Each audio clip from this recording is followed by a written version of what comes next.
Hey, it's Aiden. Welcome back to the channel. So if you noticed, I took some time off of filming right after surgery. In fact, I know that people have been asking kind of like how it went. They were excited to see my results on Instagram and stuff. If you don't follow me on Instagram, you totally should, first of all. Second of all, I have my results posted there. I posted a lot more there. It's easier to post to Instagram than it is to sit here and make whole videos, especially with my limited mobility at the time. It was really difficult. Also, I was really busy with work. Work was absolutely crazy the last year in general, but at the end of the year, it gets chaotic. Plus, we bought a house, as you can see from the background behind me, and we got a new dog. So I've got two dogs, and the new dog is a Great Dane, very needy and very tall. So in my apartment where I film, like my office is in the living room, she's just constantly right here. And it gets distracting. It also kind of messes up my editing process a bit. So now that I have my own separate office, I'm back to filming, which I am so excited to be doing again. I honestly forgot that I missed it. I know that I talk a lot, so it makes the process hard, but I'm excited to post the stuff to kind of help you guys navigate what you need for surgery, what you don't need for surgery, how the surgery process went, that kind of thing. So what I'm doing is I'm breaking it down into an items you need or may not need, which is this current video you're watching. I'm also going to do a pre-surgery video, which is actually kind of like a sister video to this one. I'm doing them separately because it allows me to break this down in more detail without making that other video insanely long. And then I'm also going to do a during surgery process, kind of, vlog style a little bit. Took some videos there, kind of distracted. What I did in Miami, how the surgery went, kind of how that whole process went, and then an after video showing my results, what I look like now, kind of how after surgery feels and how that whole works. So let's just dive right into the items you may or may not need for surgery.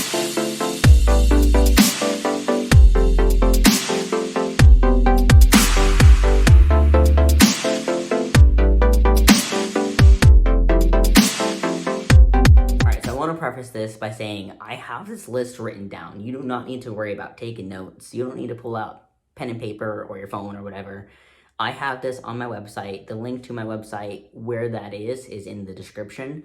I figured why not just share the link with you, the document with you, so you can literally just see, and it's got notes on there too. It's the same thing I'm going to be reading off of my iPad here, but I figured it's easy for me to sit here and talk about these things and you just listen versus having to worry about writing stuff down. Okay, so what I'm going to do is I'm going to go through the items. I'm going to say what they're for. If some of them are self-explanatory, some of them have extra notes with them. One thing I did want to preface is I don't actually know some of these things that they're useful or not. I did a drain-free technique. My surgeon was Dr. Gallagher in Miami, Florida. She does not use drains.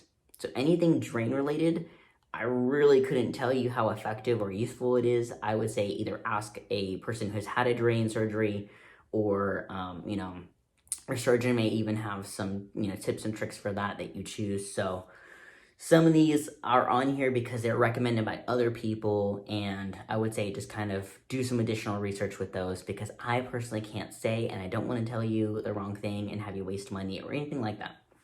So without further ado, items needed for surgery. So first one is a small bucket or a trash can. I feel like that's pretty self-explanatory.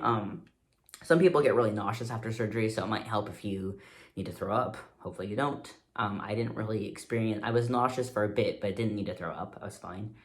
But everyone's kind of different with anesthesia, so I would recommend having that. Plus, also, if you're laying in bed a lot, you really can't move too much. You don't want to move too much. And if you have something tiny to throw away, a small trash can would just save you so much energy and time. Next item is large flexible ice packs to rotate. So after surgery, you will probably have a lot of swelling and bruising and stuff. I didn't actually use ice packs. I'm sure I could have.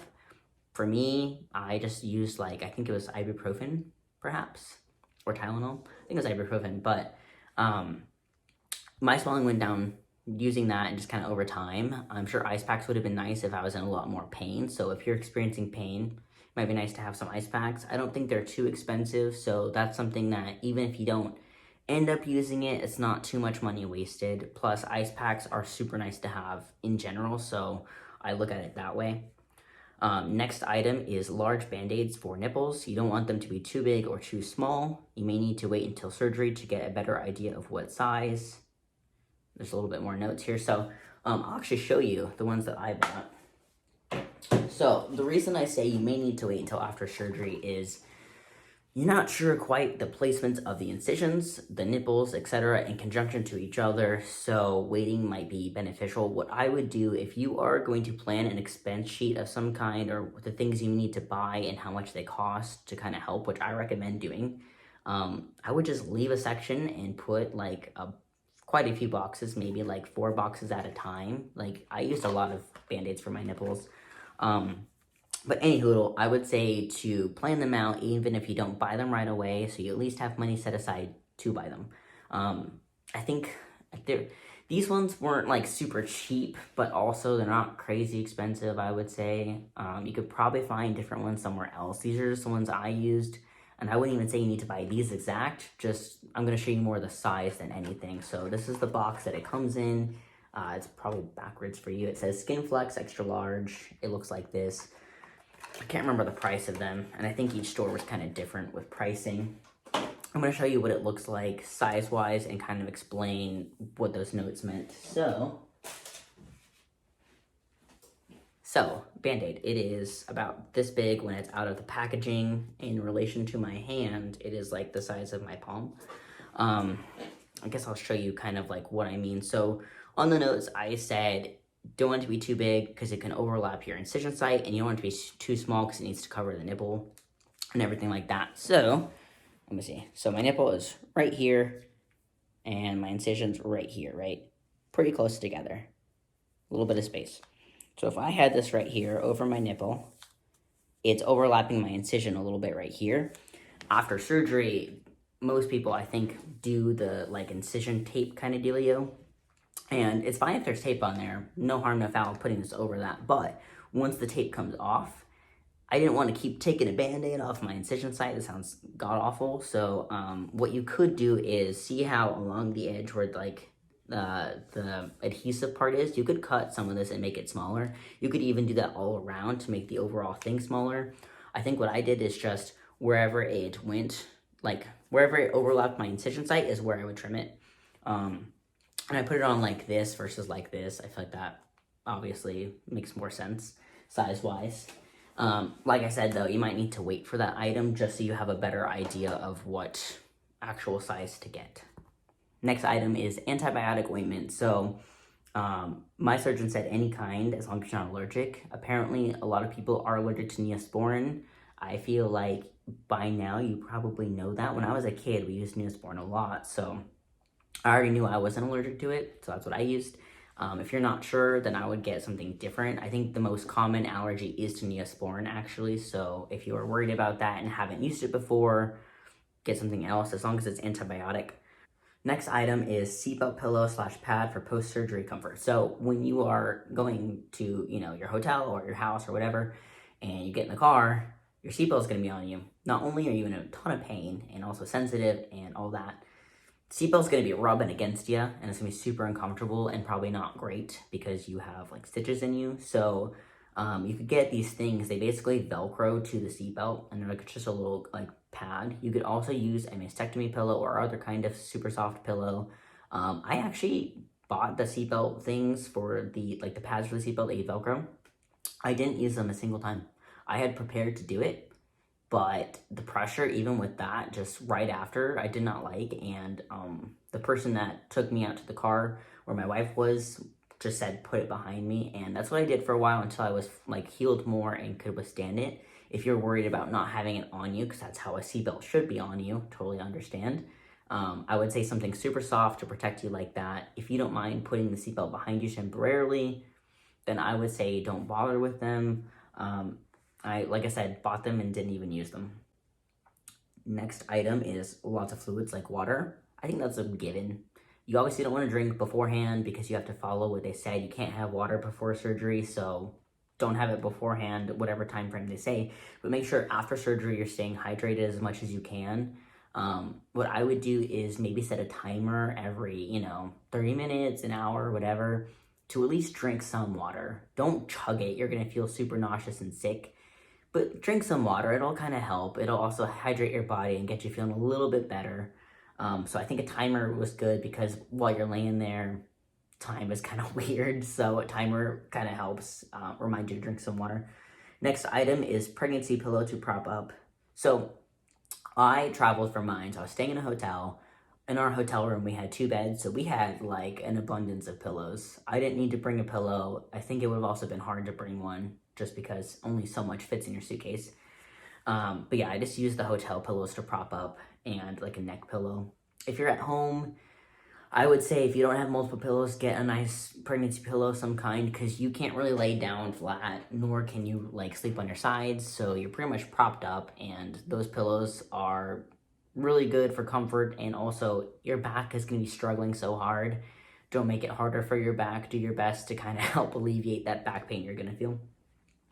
Next item is a mastectomy pillow. So this one is one of those at your own choosing. I bought one, did not use it a single time, so I pretty much spent the money on that to not even use it. I will probably actually give that away to someone. If someone wants a mastectomy pillow, I'll probably do a giveaway just because why throw it away? That's wasteful. And if someone wants to use it for surgery, absolutely do it. So I think the reason people recommend this one is if they're getting the drain technique surgery because the bulbs are uncomfortable, is my understanding. And I think that's where part of the comfort comes in because you're not resting on the bulbs and causing that. I didn't have drains, I didn't really have that problem, so I didn't use it. So I think that is something you may need to do more research on, or if you want to just get it to be safe, absolutely do that. Next item is neck pillow. This is probably one of my most recommended items. It's great for the airplane ride, first of all. Second of all, when you're propped up with pillows, even if you have a ton of pillows, it's not quite the same as a pillow around your neck because you can do this and lay to the side while you're sleeping, and just overall, it's very comfortable. So neck pillow was probably one of my most used items that I can remember. Next item, something that you'll probably have to look up because again, I didn't have a drain surgery, so I don't really know, but it says post-surgical drain bulb carrier pouch for the shower. There's another one further down the list that ties into it. Let's see. It is 1, 2, 3, 4. It is 5 down. It is lanyard for holding the drains in the shower. So I guess when you're showering, you have to put the drains into something to hold on to them. I would ask other people who've had a drain surgery what they recommend doing for that. Ask your surgeon and kind of see what you can buy, and if there's other ways to buy something that may be low cost. Like I guess one of the items is a lanyard versus the pouch. Maybe a lanyard is cheaper than the pouch. I'm not sure, but I would look into that and kind of see what you need, why, and where to get that kind of thing, and add that to your costs. Next item is a compression vest. So this is something you'll have to ask your surgeon. Mine was provided by the surgery center. I didn't have to buy one. Some surgeons have you buy one beforehand or whatever. I would ask and find out if you have to, what kind, how that all works so that you're prepared for that. One of these is just a suggestion. If you have it, do not go out and buy one. That's silly. You could just recline in bed, but a recliner. If you have a recliner and you don't have pillows to prop up, a lot of people recommended using a recliner, but I wouldn't say go purchase one. If you have one, totally use it. It'll probably be more comfortable, and it's like, a chair as is. This item is a super important one. It is button front shirts or a zip-up sweater. So you can't reach over your head after surgery. Button front shirts just overall are super nice. Plus, me personally, I was really excited to have the ability to have my shirt open for once without getting in trouble for my shirt being open. So those are super nice. The one other added note to this was if you have bulbs from the drains, they recommend getting those flannels that have large pockets. I guess you can put the bulbs in there. Again, that might be something you have to look up a little bit, but front shirts, you need those regardless. Next item below the lanyard that was previously mentioned is laxatives or stool softeners. This is something that you'll have to talk to your surgeon about and find out what they recommend. So general anesthesia kind of messes with your system a little bit. You can't really have bowel movements right away. It took me a few days actually until I got home. I wasn't able to do that. Stool softeners, I think they wrote me like a prescription. You didn't need a prescription to buy it, but it was on the thing for my wife and I to go pick up from the pharmacy. So I would ask them how that works, what they recommend, if they're going to do the same thing that happened to me, where they go pick it up with your pain medication, that kind of thing. But you will probably need something like that to regulate your bowels, since they are doing different things after the anesthesia. Next item is body wipes and dry shampoo. I did not buy these. People recommend doing it because you can't shower at first. I just used like a washcloth carefully in my hotel room. My hair wasn't too terrible, but if your hair is gonna bother you, yeah, definitely. But yes, a washcloth works fine too. And after X amount of time, you can shower anyways. That depends on your surgeon, but something like some sort of wipe or washcloth would be great. Slip-on shoes, so sandals, Vans, something that you don't have to reach down and tie unless you want someone to tie your shoes. Spray on deodorant, so you don't really think about the movements as much, and I think this is a good item to include because you can't really reach across very well to put the deodorant on. Even the spray one is actually kind of hard for me to put on, but it was much easier than like an actual stick deodorant. And Florida was pretty hot, Arizona's pretty hot where I live, so deodorant for me is pretty standard. I have to put it on because I sweat so much, and it's also just crazy hot. So if you don't have someone to put the stick deodorant on you, spray deodorant is awesome. A back scratcher, I think that's pretty self-explanatory. You can't reach, so a back scratcher. You may need help scratching your back still. There was times where the back scratcher wouldn't quite get my itch, but it definitely helped immensely. I could scratch my face a little bit, my neck, my back, etc. Next item is straws, preferably bendy, something to help you drink, obviously, since you can't, drink like normal. Next item, easy to put on bottoms, basketball shorts, sweats, that kind of thing. Something that doesn't require a lot of work and also is kind of loose fitting. I recommend loose fitting, especially because after the anesthesia and surgery, I was kind of like bloated and it was weird. So loose fitting shorts were really nice. I didn't feel super suffocated and they fit perfectly fine. Plus they're easy to put on and off. Next item is throat drops or hard candy for after surgery. So I had these, they were super cheap. If you want to buy them to be safe, totally do it. They're like a couple dollars, but some sort of like throat lozenge of some kind, because I guess the anesthesia can dry your throat. I didn't end up needing them, but I could see how they would be useful if you're not drinking enough water or can't, or your throat's sore. Next item is a lap desk or table to prop items up. So when I was in the hotel, I would just use like a pillow to prop my iPad up. If I was working or was getting annoyed with the pillow wasn't working right, a lap desk would have been awesome. I think those are just also easier to kind of keep track of your stuff. I would keep losing my AirPods in the bed because they're white and it's like I can't find them. So a lap desk is nice so you don't lose your stuff and you can prop things up as you need. Next item is 2 weeks of pre-made meals. This one was my challenge, I think. So I was in Florida for like a week and then came home after surgery. So after surgery, you obviously can't really cook. It's much more difficult to like reach things and do all that. Plus you probably don't want to like physically do it. But I also couldn't make meals beforehand because by the time I would have gotten back, they'd be like, gross. And I'm kind of weird about leftovers. I hate that, but I am. So I would say either a meal prep service, someone to cook for you, or something that's just easy to reach. You need meals that you can basically reach, easily access, and like microwave. So I think that was, again, my challenge personally. Next item is loofah on a stick. I would say this is probably one of my favorite items to recommend also, as well as like the neck pillow and stuff. Showering is so much easier when you have a loofah on a stick. You can actually reach things. I get super oily skin, so it was really difficult for me to like wash. Plus we were going to the beach and stuff and I wanted to like wash the sand off my legs and all these things. I think the one thing is loofahs are kind of gross in general. They hold bacteria, so you shouldn't use them for long. The one I bought even said like get rid of it after a month, which I did.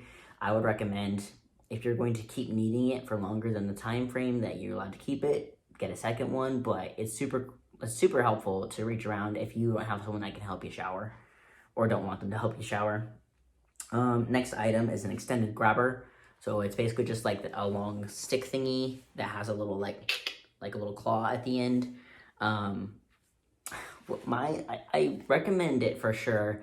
The struggle is it can't hold a lot of weight. Mine would just kind of like vaguely grab it, so it can't be a heavy item.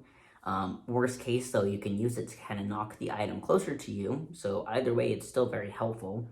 I would recommend getting one regardless. Next item is, again, one of the most recommended items, a step stool. So my wife is 5 foot, I'm 5'4". Most places these days that I've noticed, they build the cabinets and everything's super high. So it was really difficult to reach things in general before surgery, let alone after. So the step stool was nice to reach things. Plus, if you have the grabber, you kind of can use both to get something really high up. But really, you should probably reorganize your house, which leads me to the next section, things to do prior to surgery. So prior to surgery, what I would do is rearrange things to be accessible. So what I would say is make a list of the things that you need, that you grab, use day to day, and do that for a few days. See if there's anything that you don't really need to use very often, if there's things that you use every single day, and if you need to scoot them closer. So great example is, I didn't quite think about this because I didn't do this myself. Toothbrush, toothpaste. Mine is on the back of my counter towards like the mirror, right? If I can only reach so far with my arms, I couldn't really reach that. I'd either have to set it closer or get the grabber, and that's just a whole thing. So scooting things forward, scooting things down from cabinets, that kind of thing is going to make your life so much easier, especially if you think about it while you can still reach. And what I would do with that list is make a list of things that you will need to do that for, and if you are living with someone or have a caretaker or something during that time frame, let them know so they know, don't touch that item, don't put it away. If your person is anything like my wife who hates clutter, they're gonna put it away unless they know that you need it. So yeah, just communicating that you need that stuff down and in that space temporarily. They'll obviously do it because that's to make your life easier. I also recommend putting like a stack of dishes, so like plates, cutlery, cups, whatever is like high up or something, put it on the counter so you can reach it and cook as you need. Cups, I did that a lot. Plates not as much, but cups, wow, I was constantly needing to drink like water and like pineapple juice, so I had a ton of cups on the counter. I feel bad, but it was much easier at the time to do it that way.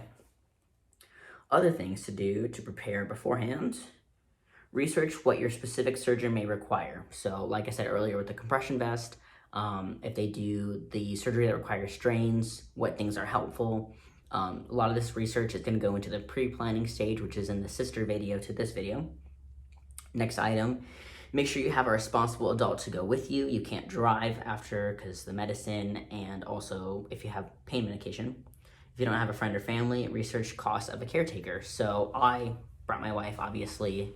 She helped me, she drove me everywhere.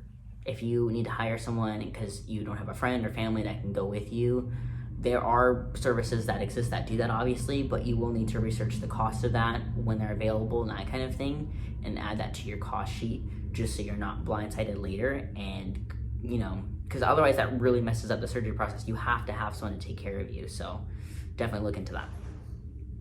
Prepare things to do before and after. If you're going on a trip, plan vacation destination and costs. So I'll go really in depth into this a little bit in the pre-video, but yeah, like we went to Florida. I've never been to Florida before, so we spent the first day or two like, you know, walking around, going to shops, going to beaches, doing fun things, because after surgery you're not gonna run and really do a whole lot. If you're somewhere fun, might as well like enjoy your time there. But that again is a cost you'll have to factor. Last thing on here is bring things that are easy to do during recovery to help with limited mobility and mood. Example, coloring books, movies. So I brought stuff to do for the plane ride as well. So I brought like comic books, coloring books, Sudoku puzzles, word search things. I did some of that. Honestly though, I'm a really big like movie and show person. I love watching things. I also like reading, but sometimes it just annoys me depending on like my neck and all that stuff, and like if there's too much noise. But anywho, I just watched a ton of movies, to be completely honest with you. If you can't handle watching that many movies, it's gonna drive you crazy, then don't, you know, bring some other stuff. I would highly suggest making a playlist of music as well, just because after surgery, you're going to be kind of sad. Not everyone is, but I know I kind of was. I'm a very much like independent person, so after the fact, my mood was kind of meh. So uplifting music is great to, feel better. Also, just kind of enjoy your time. You're laying in bed a lot, so good playlist, good books, whatever. But yes, those are the items you may or may not need. Again, the link to the actual document where I wrote all this stuff out is in the description. It goes to my website where there's a bunch of resources. What I would do if you either started on this one is watch the other. If you already watched the other, awesome.